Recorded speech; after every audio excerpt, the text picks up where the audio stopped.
again. And we'll see what he can do here in just a moment. A Temple of Silence is how we will start off round number 12. Longville very quickly keeps that card on top. We had Andersen's way. Genesis hides with a draw. Chris has been raving a little bit about Elvish Mystic this weekend. Too good for standard, I believe. Yeah, that's his claim. It is certainly a very good card. I mean, Land of War Elves and, of course, Elvish Mystic, those have been very powerful cards. I mean, it's at the top of the curve for power level and standard, for sure. The games are very different when you do have it and when you don't. And I can't think of a standard format where Elvish Mystic or Land of War Elves, or the equivalent, was legal, and the card did not show up in a very good deck, or several very good decks. Well, there's Draconic Roar to slow down Andersen's development. Stormbreath Dragon is the reveal, so Andersen will take 3 from that. Probably not the matchup and opening that Chris was hoping to see here. Andersen will take a draw. It's a copy of Death Mist Raptor. He does have land number 2 in Nykthos, and now here's a Rattleclaw Mystic, so he'll pass the turn back. A lot of acceleration, of course, in the Devotion deck. Sylvan Caryata, Rattleclaw Mystic, and Elvish Mystic. Those are all 4-ofs. Looks like another Draconic Roar from Longville will slow down Andersen's mana development. Quite the start here. Yeah. I mean, stunting the mana development of Devotion with flyers on backup is about as good of a game plan as you can draw up here. Matthew with 2 copies of Draconic Roar, tagging the mana acceleration. He has a Haven in hand, so he might be able to produce a curve of flyers here, and that's about as good of a start as you can ask for if you're a Mardu Dragons player. Yeah, Draconic Roar into Thunderbreak Regent on the play is, that's a doozy. Here's a Courser of Crewfix. See if Andersen can find a land. He cannot. It's a Wishbone Elemental. He already knows he's dead. He's conceding. Well, it looks like he might concede. He'll play another turn. Yeah. He's already picking up his lands. I think if a Stormbreath Dragon gets cast here, or Crackling Doom, that'll do just fine too, probably. But yeah, Chris was waiting for land number 5 so he can concede, but unfortunately for him, no land number 5 for Matthew, but just a hand of removal spells. Yeah. The draws Wishbone Elemental. Here's a Courser. Top card's a Xenagos. Now he's going to concede. I mean, he is very, very dead. Yeah, and he knows that. So Matthew Longville is going to win game number 1 here over Chris Andersen. Mardu Dragons very quickly up a game over Gruner Devotion. That was pretty easy. That was about as good of a draw as Matthew could sculpt up there. On the play, 2 copies of Draconic Roar, tagging mana acceleration, turn 4 Thunderbreak Regent, removal spells left over. Take a look at the sideboard. You got Nugan the Spirit Dragon, Arbor Colossus, a Windstorm, 2 Plummets, 3 Den Protectors, 3 Hornet Nests, 2 Roast, and 2 copies of Nissa Worldwaker here for Andersen. Those flyers are going to be, the ability to kill those flyers in Plummet and Windstorm are going to be very useful here. We saw this matchup before, and I imagine Chris is going to be sideboarding the same way, where he brings in Arbor Colossus, Windstorm, Plummets, and Den Protectors. Den Protector just good against a deck that's slow with a lot of removal, and the anti-flying measure is very powerful against a deck with a bunch of flyers. I don't know if he's going to want to go to cards like Nissa and Hornet Nest. They don't feel great to me against a deck that's packing a bunch of flyers, but Matthew's deck is a little bit lower to the ground and attacks on the ground more than a lot of builds of Mardu Dragons do, so a card like Hornet Nest may be more powerful here than it typically is, though I anticipate Matthew will be boarding out a lot of his ground attackers. What do we see on his side? A Kolaghan's Command, 2 Crux of Fate, 4 Anger of the Gods, 4 Thoughtseize, 1 Duress, 3 Self-Inflicted Wounds. The easy cards to bring in here are Crux of Fate and Self-Inflicted Wound. I think Anger of the Gods is also a fine card to be bringing in, though it requires some pretty dramatic sideboarding on Matthew's side to cut all of the creatures on his own end that are vulnerable. Well, we will talk very quickly about Star City Games Regionals that is coming up sooner than you think. August 1st is going to be here very, very soon, so make sure that you take a look at the locations that are available. If you're not qualified for the Pro Tour, this will give you something to do that weekend. Yeah, if you're not going to be in Vancouver, you might as well be hanging out with us at the Regional Championship. As you can see, the venues have already been announced all over the United States. StarCityGames.com/regionals for more information. If you're looking to grind Open Series points, if you are looking to qualify for the Invitational, or just play in a large cash tournament the weekend of the Pro Tour, this is a great opportunity to do so. Can't forget about the awesome playmat that'll be available for the first 200 players that do sign up for their particular regionals. You've got Ellen DeGeneres' Oscar photo, or at least a play on that, with all of our creature collection and game night friends. Again, summer of 2015, August 1st, StarCityGames.com/regionals for more information for what will be a great tournament, and we're able to keep doing these tournaments on Pro Tour weekends because of you guys and your participation, states and regionals. So again, I want to thank you for that. And again, StarCityGames.com/regionals for more info. Get you one of those playmats. Yep. Get you one of those. Put that on the old wall at home next to your comic books. I can just battle in regionals. It's a bit of a hike for me now, more than it used to be. No An longer hour? that close to San Diego. About an hour? No, like 2.5. Really? Yeah. LA to San Diego is that long? LA to San Diego is comparable to New York City to Philadelphia. That doesn't mean anything to me. Okay. That- I'm just saying that that's across several states. California is a big state. Yeah, I've taken the drive from. Okay, so how close is LA to Riverside? Same I area? think it's Riverside is east of LA. I think you can do it. This all assumes no traffic, which is obviously a huge variable, but I think you can get to Riverside in about an hour Okay. I remember doing from LA. Longer from San Diego.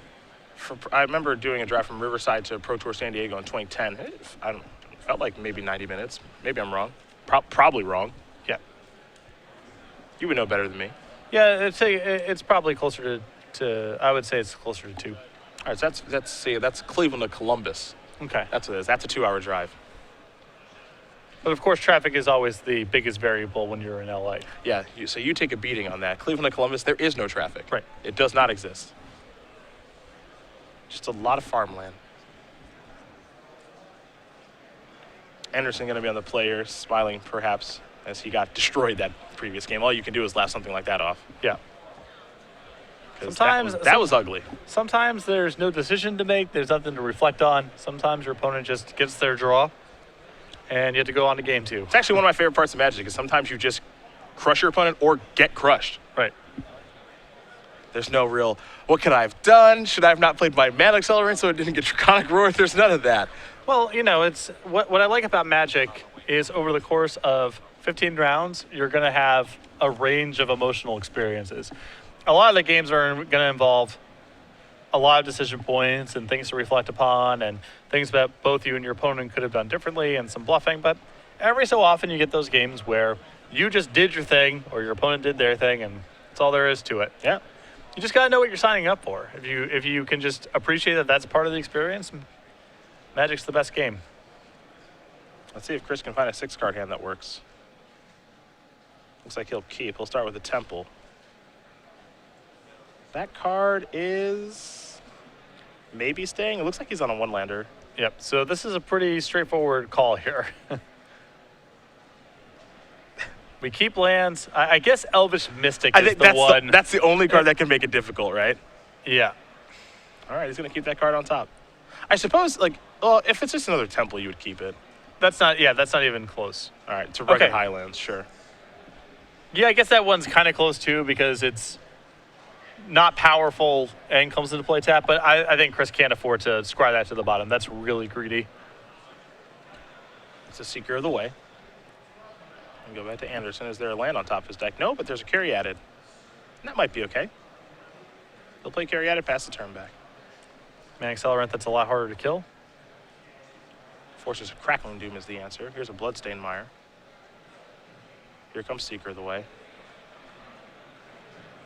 I wanted to block. There's a lot wrong with me. I wanted to block really bad.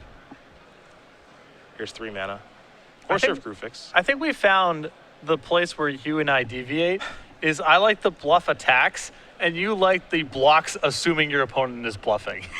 Well, no, I'm going to stop you right there. I love bluff attacks more than anyone. Okay. Especially in limited Magic, more so than constructed, because there's not a lot you can bluff in constructed. Because I'm regularly, I feel like, advocating for some pretty high-risk attacks, and you are regularly advocating for some high-risk blocks. Just want to get them. It's all part of the same game. It's Absolutely. Just, I am way more excited about the high-risk attacks than the high-risk blocks. I don't care for high-risk attacks in construct all that much, because there's not really a lot of bluffing to be done, because deck list knowledge is rather public.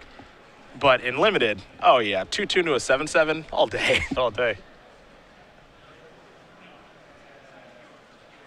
There's a Thunderbreak Regent. The skies is where devotion is weak. We all know that. Take a look at the top card of the deck. It's a forest here for the Courser, so that's going to enter the battlefield. Andersen will gain a life. He's operating now. Next card will be a Wishwood Elemental. We'll see if Chris has any interest in playing the Wishwood Elemental that's currently in his hand. And if he's willing to take a hit here from the Thunderbreak region, he does have a Plummet in hand. And it looks like he wants to kill this right now, perhaps, and he will.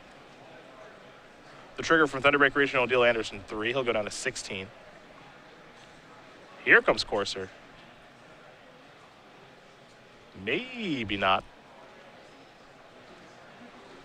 Well, if he's not looking to block next turn with carry added or whatever his follow-up play is, he may want to hang back on defense. Gonna play Radical Mystic as a morph, pass the turn back. D up a little bit. Well, if he doesn't want to trade, he probably doesn't want to trade damage right now. And if he's not willing to trade that morph with the Secret of the Way, which is a really dangerous thing to try to do in the first place, he could be better served just by hanging back on defense for one turn. Even I wouldn't do that. I'll block. No. Not that time. What are the odds this guy's got a spell? Yeah. Pretty good. There's a Call of Guns command. Gonna go after the Radical Mystic. I think make Chris discard a card here. Chris might be more than happy with just discarding Radical Mystic because he does have access to 5 mana.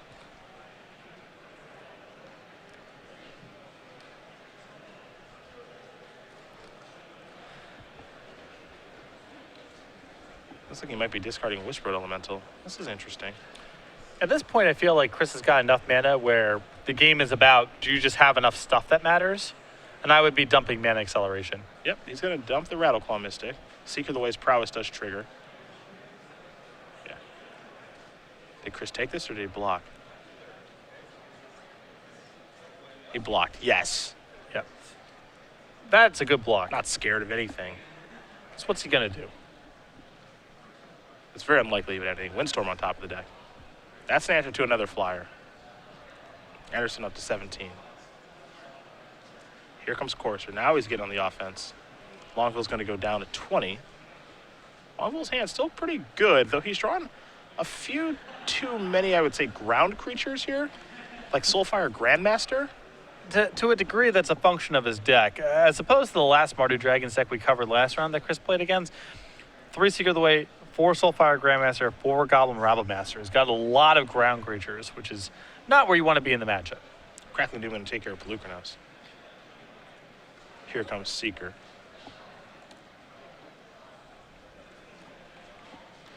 I could see a world where Chris wants to block here. Maybe try to save some damage. Yeah, I don't know what else there is to be done with the Caryatid at this stage. He's got 5 mana. He's got more than enough mana to function with. Courser implies that he'll have more mana down the road also, and he needs to preserve his life total. Whisperwood Elemental looks like it wants to join. See the top card of the deck is Pelucranos, so that would be the card that's manifested.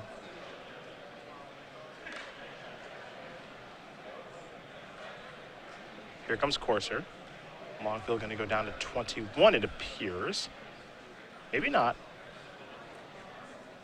Nope, no attacks. Top card of the deck is Nykthos. I can start generating a little bit of an advantage. Windstorm and Whispered Elemental in hand for Andersen. Longville will draw a card. Remember the Dragon stack, because here's the Temple of Malice. They want to go to the skies. That's how you beat Devotion, but he's got to be careful because there's a Windstorm in Andersen's hand. Here's Stormbreath Dragon. It's going to attack. Andersen's going to go down to 11. Nykthos the draw. Forest on top of the deck. The big question is, what did Matthew leave on top? Yep. Chris has got to have Crux of Fate on his radar at this point.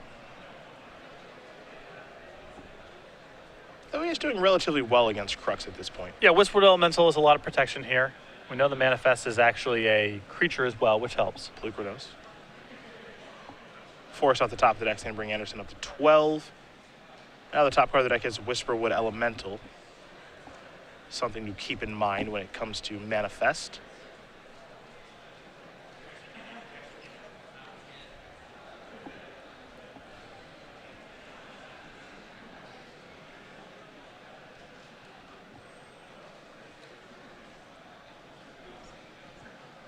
And having Whisperwood on top is even better protection now against a hypothetical sweeper. Yep.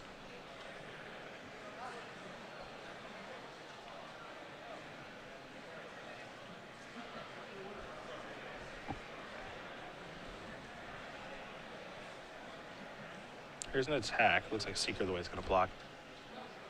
Will Chris on Morph? Ooh, yeah. And if Matthew's making this block, I almost feel like it's got to be Crux on top. Yeah, certainly feels that way.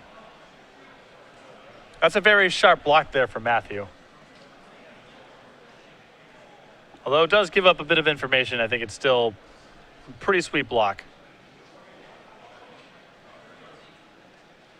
See what's next here for Andersen. I think Chris's hand is forced to Windstorm at this point. I'm fine with doing this. Yeah, this is okay. Leaving the mana available to be able to unmorph and just pass the turn back. He's going to Windstorm right now. I was going to say, do it right now because you don't want Matthew to go untap land 7, attack you. Sure. You don't want to get in that spot. See what the draw is. Kolagon. Oh, okay. It's a haste dragon. It's an attack for 6. That is not what we were expecting. Yeah, I thought that was, I was almost certain that was going to be Crux of Fate. Certainly not what Chris was expecting either. Draw Temple of Abandon. Take a look at the top card. It's Dragon Lord of Tarka. Flying haste, other creatures you control have haste. That's bad news for Chris Andersen. Because that means the Thunderbreak region that is in Matthew Longville's hand has haste. There's some pretty healthy attacks. Well, the upshot here is at least Chris has the opportunity to manifest the Dragon Lord of Tarka and has enough mana to amorph it. So he's got a blocker. That is the positive. But yeah, he is liable to die on the way back. Yeah.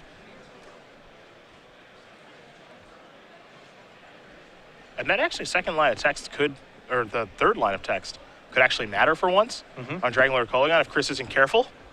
Cast a creature or a planeswalker with the same name. It doesn't happen a lot, but stranger things have happened. That feels like something that you could easily miss the first time around. Yeah. Because you never see it come up, and then Right. it's all of a sudden, oh yeah, take 10. Excuse me? There's Thunderbreak Regent. Here's Soulfire Grandmaster. Other creatures you control have haste. He's tapped out. That's fine. You get to unmorph here.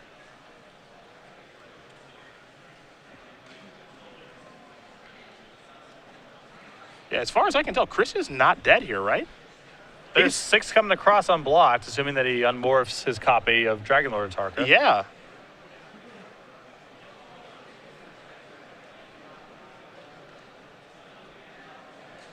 And as far as I can tell, you unmorph, you block Dragon Lord Kolagon, you take 6, you go down to 1, and you have a real legit shot at stabilizing here.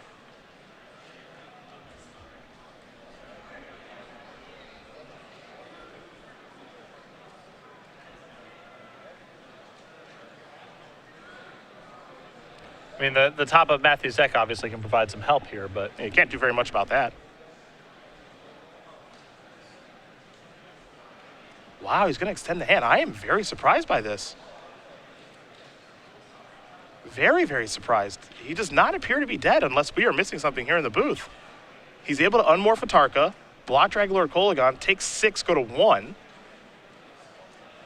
and then should be able to stabilize, but instead he extends the hand. So Matthew Longville is going to win this match over Chris Andersen. 2-0. Mardu Dragons